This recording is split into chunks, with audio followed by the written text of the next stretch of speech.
don't realize how thin your walls are until the night goes quiet. That's when you hear it breathing that isn't yours. Footsteps muffled inside the drywall, and the slow, patient scrape of someone who has lived beside you longer than you ever knew. Every home has noises, but not every noise stays hidden. If you enjoy true horror stories whispered from the dark, don't forget to subscribe, if you dare. Welcome to Mr. BlackWhisper.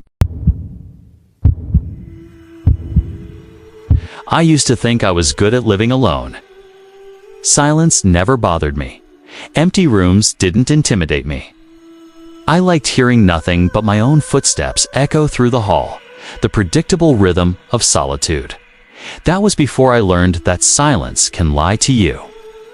That it can hide things people leave in better than noise ever could. The apartment I moved into was cheap, older than it looked, but it had charm. Tall windows, a creaking wooden floor, and a long hallway that stayed dark no matter how many bulbs I replaced. The landlord said the wiring was old. I didn't care. I signed the lease the same day. For the first week, nothing felt strange. Just the usual settling sounds of an old building. Pipes humming, wood bending, air shifting behind the walls. But on the 8th night, I heard something different. A soft thump exactly behind my bedroom wall. I froze, listening. Another slow thump. Then silence. Perfectly clean, like someone holding their breath. I convinced myself it was plumbing or a neighbor. Anything normal. But the next morning, when I opened the kitchen cupboards, a mug I was certain I hadn't touched lay upside down in the sink.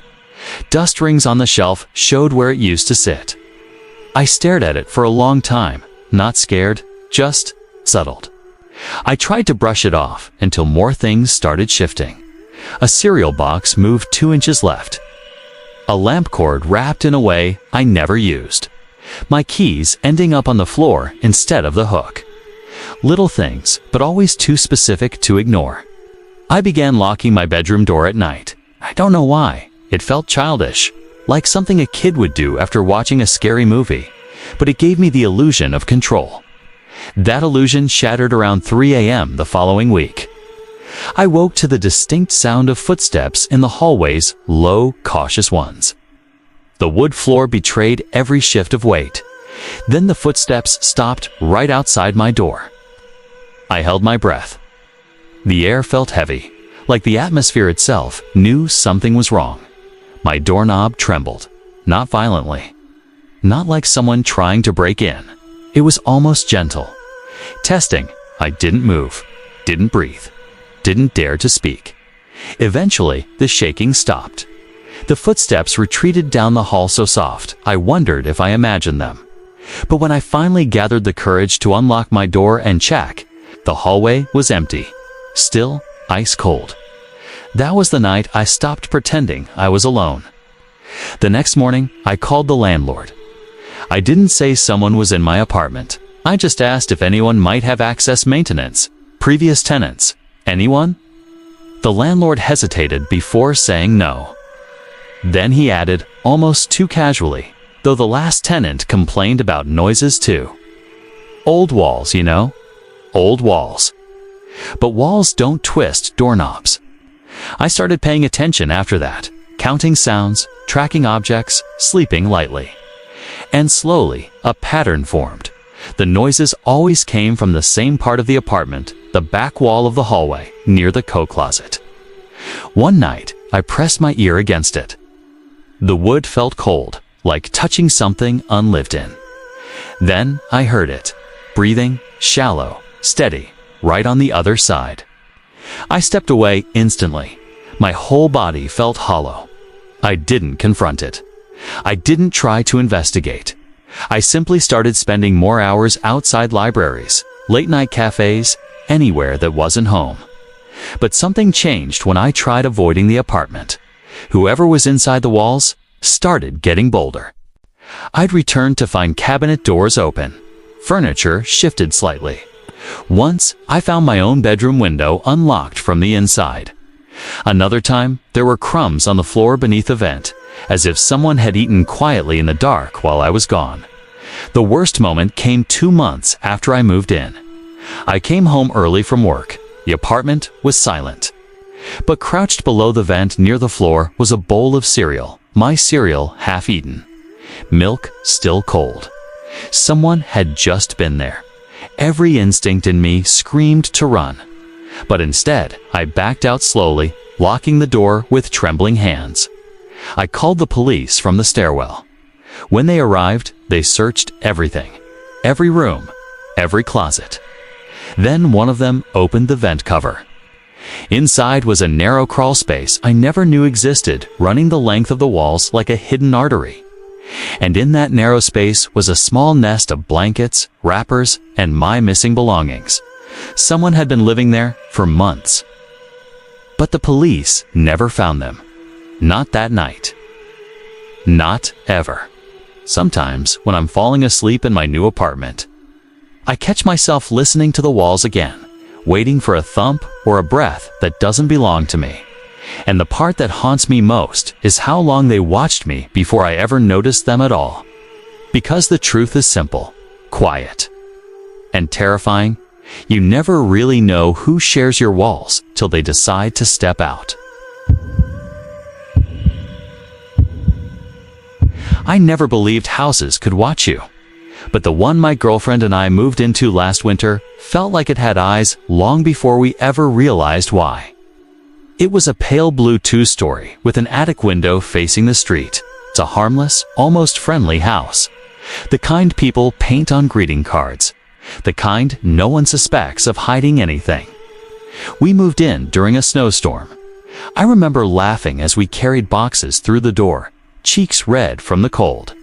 The house was drafty, but warm enough once we got the heat going.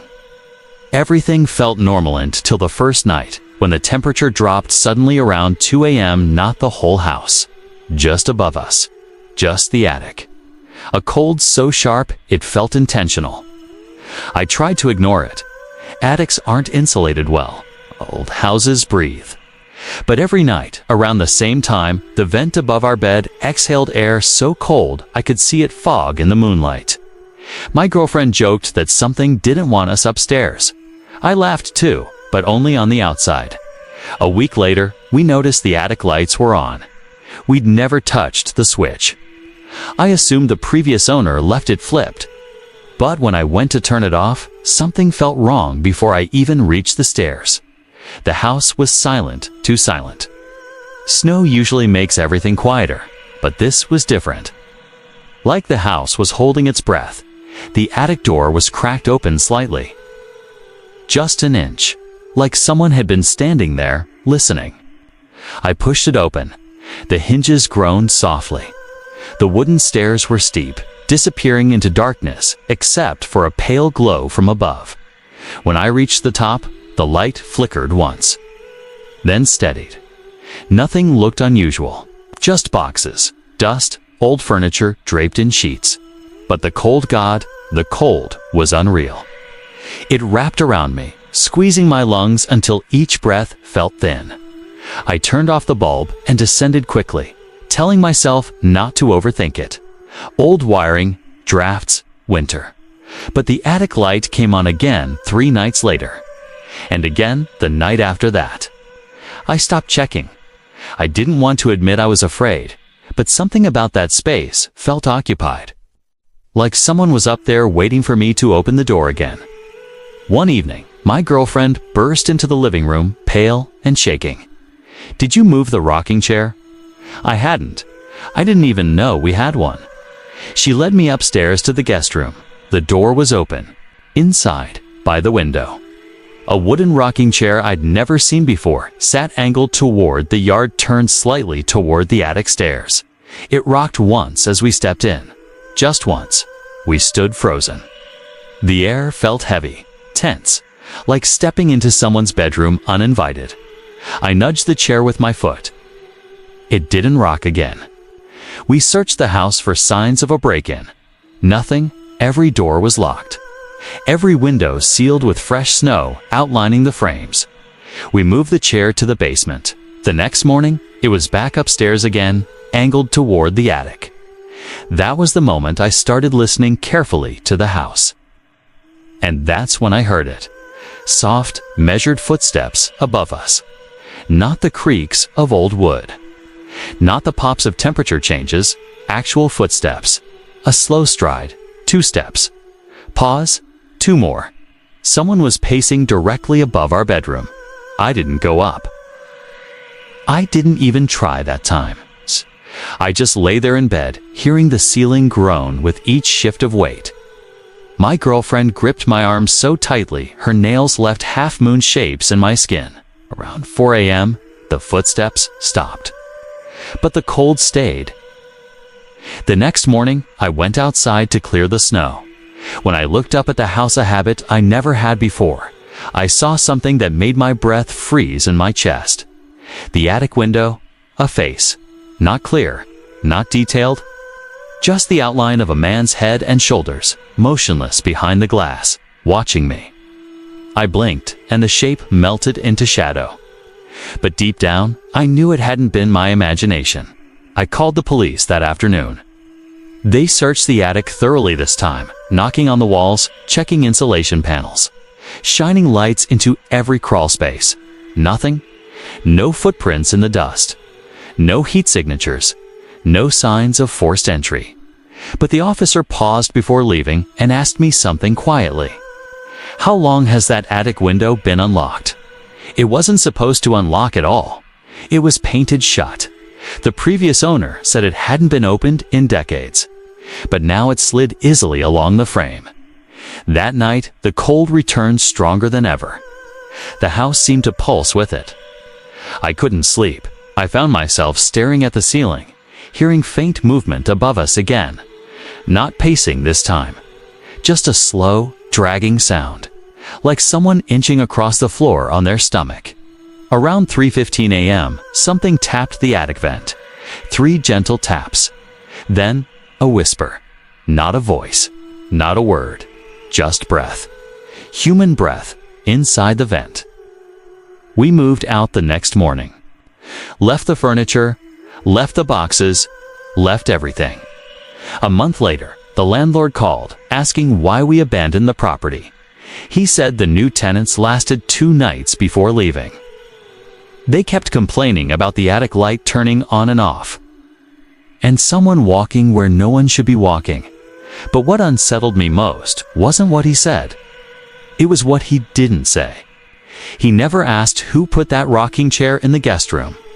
And sometimes, when I drive past the old neighborhood on winter nights, I swear I see a pale face behind that attic window, watching every car that passes by, still waiting, still living there, still staring out of the only opening he has.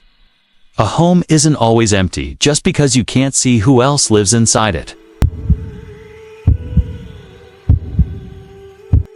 I've always believed that bathrooms hold a certain kind of silence, not peaceful silence, but the tight, claustrophobic kind that seems to press inward from all sides.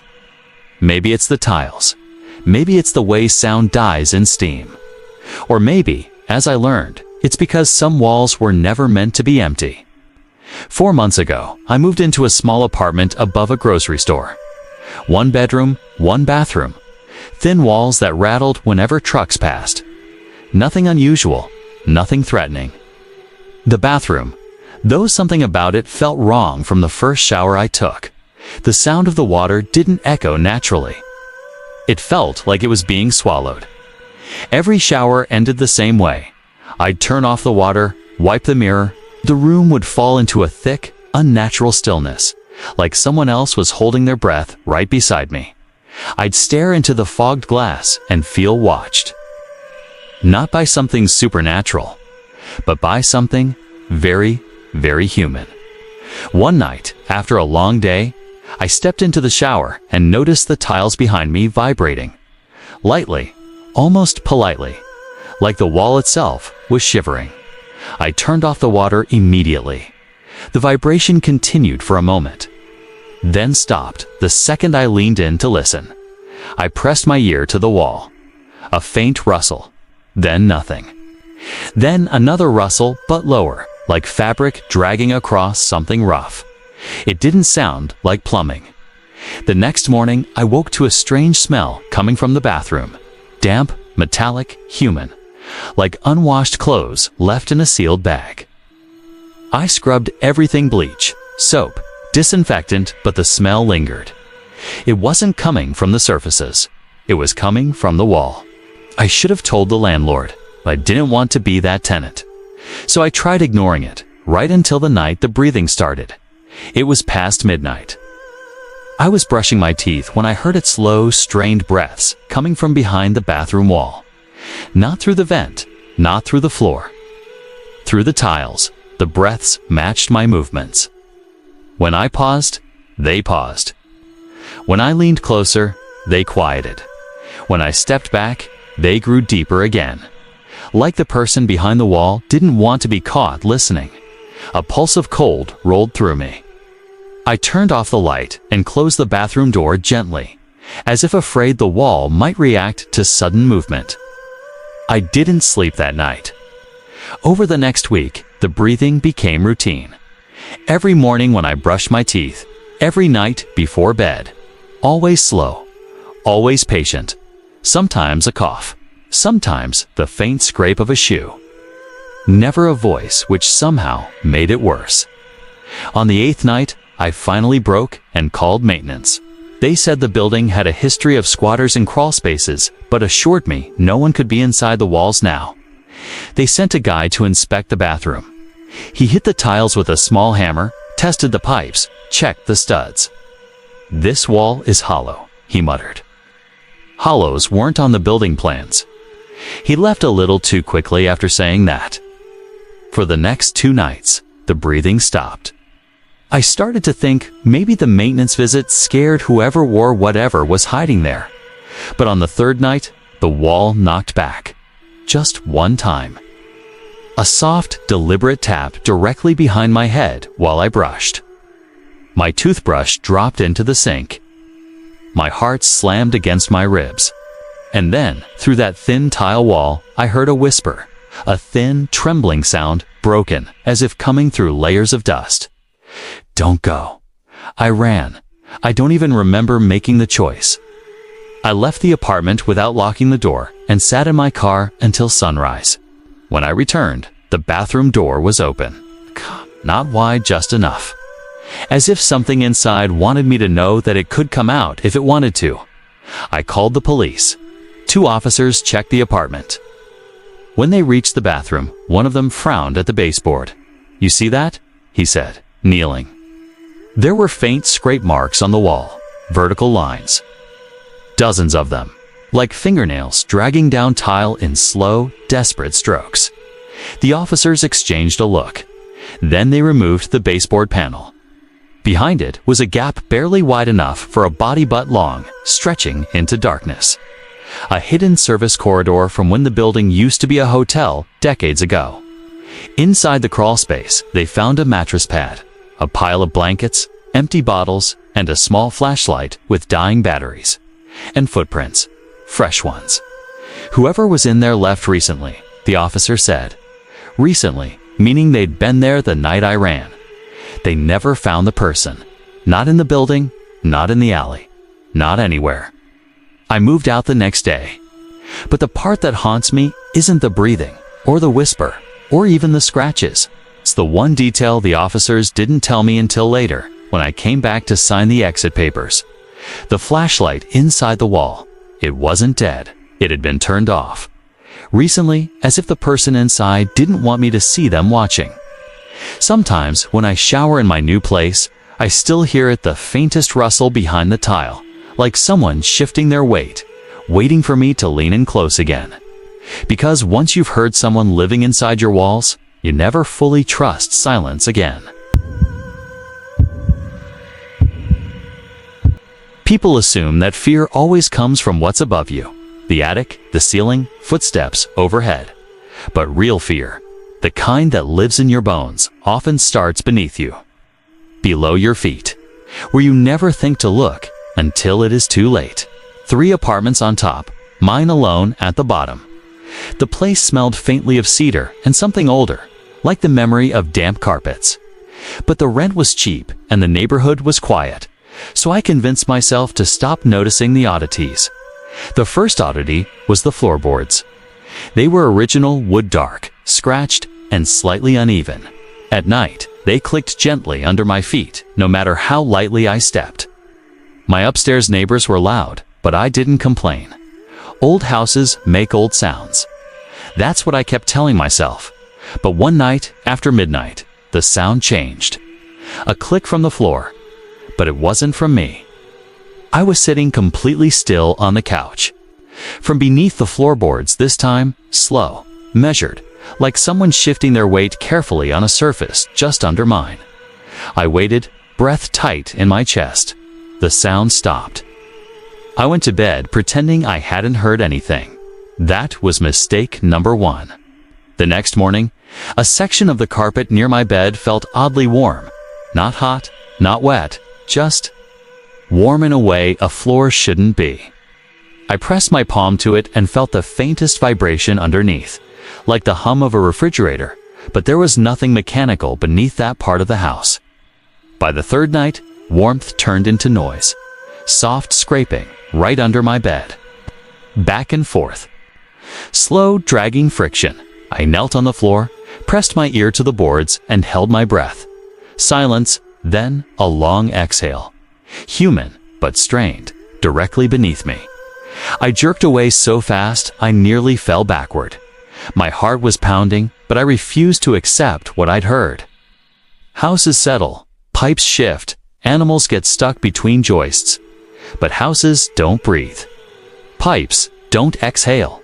And animals don't drag themselves in slow, deliberate strokes. That night, I slept on the couch. Around 3:20 a.m., the scraping returned, this time from the living room. It moved under the floor in a slow, zigzag pattern. I sat frozen upright, watching the hardwood ripple slightly with each shift, as if softened by some awful pressure below it. Something was crawling under my floor. And that was when I saw them. 3 small holes in the wood, not cracks holes. Each one perfectly round and clean, like someone had drilled upward from below. Through the holes, faint warm air pulsed against my fingers. Something or someone was beneath the house. I called the landlord immediately. He assured me the crawl space was sealed off decades ago. Nothing can get under there, he said. I didn't argue, but that night the crawling got faster. The scrapes sounded more frantic every few seconds, stopping just long enough to make the silence feel worse. The boards under my feet flexed slightly, bending with each pass, groaning under pressure. Something strong was pressing up from below. Around 2:45 a.m., I heard a new sound. Whispering.